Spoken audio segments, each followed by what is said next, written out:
But we're going to start with the Ravens' dominance over the Dolphins on Sunday, okay?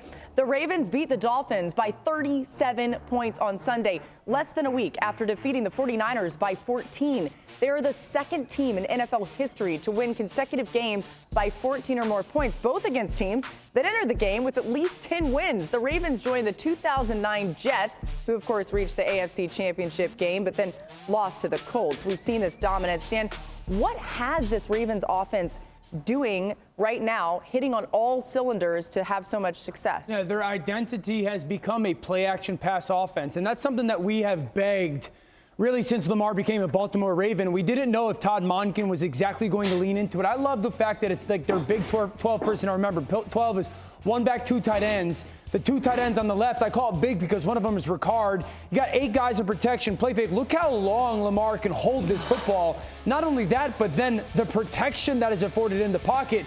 5.5 seconds almost. That's what allows him to drive the ball downfield. That's really what's been the foundation of some of their big chunk passes. Again, 2 big tight ends on the left, one being Patrick Ricard. You get the motion, 7 guys in protection, only 5 guys rushing. This is what's allowing this offense to generate throws down the field that aren't just drop back one-on-one. And it's fascinating to me that, one, Lamar struggles a little bit, as he always has, with pressure. Well, this kind of protects against that. Number 2, it allows those longer developing plays downfield. And then 3, it's kept him clean. And no longer do we have to have this conversation of, are the hits that Lamar Jackson taking adding up? And I think it's brilliant by Todd Monken, their offensive coordinator, to make that the foundational piece of the offense.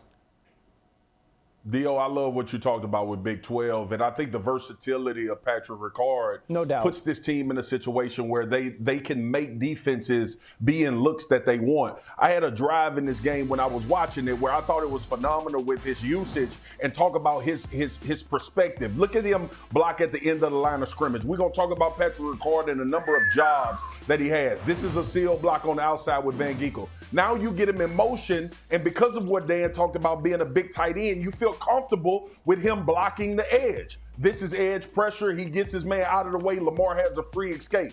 And then when you get down by the goal line, it's almost like having an extra offensive lineman in the game, which your numbers are in jeopardy if you're a defense. He gets this seal block on Van Ginkel and opens up the way. But the thing is, man, we always talk about it, and Dan, you and MK talk about personnel and how this team should play football. I think the Ravens have more flexibility with one guy to play all types of personnels with Patrick Ricard, probably as well as anybody in this league based on what he does.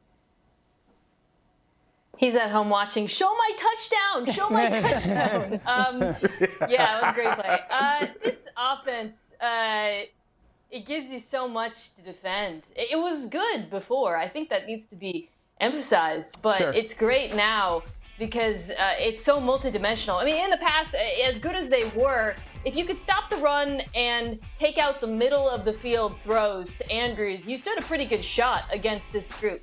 Now, if you key in on the run, to Dan's point, they'll kill you with the play-action pass. Lamar Jackson has been the best quarterback in football, throwing to the intermediate part of the field, leads the league in QBR, EPA per play, every metric.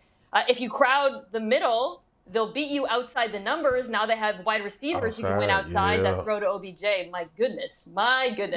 And Flowers, of course. If you play coverage, they'll run into light boxes. The Justice Hill run, the one for 41 yards, they had the light box blocked up. They had 3 backs on the field. My point is there are no longer easy answers against this team because they can beat you so many different kinds of ways. It really has lived up to the promise of what we had hoped it would be this offseason. Yeah, and it's fascinating because in Lamar's 2019 MVP season, the real key was the 3 tight end package, and you could not line up to it. Yes. Now that Mark Andrews is gone, the reason why, Marcus in my eyes, like Ricard matters so much is because he's 300 pounds, and so he is like 6 offensive linemen, but he's also good athletically enough and versatile enough to be the tight end. And to Mina's point, there's really, you're back at that starting point defensively of how do you want to match personnel against this offense.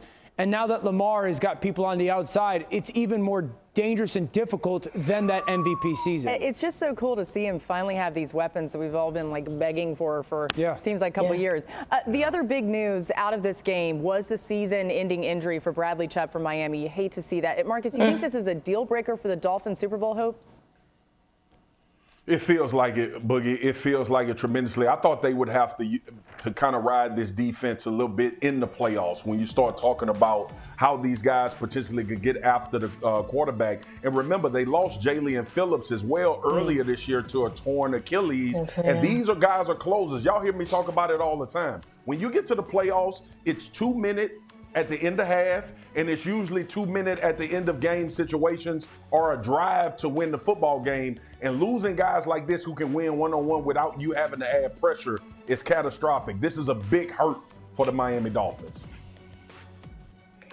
Yeah, it puts a lot more pressure on that defense to put up points.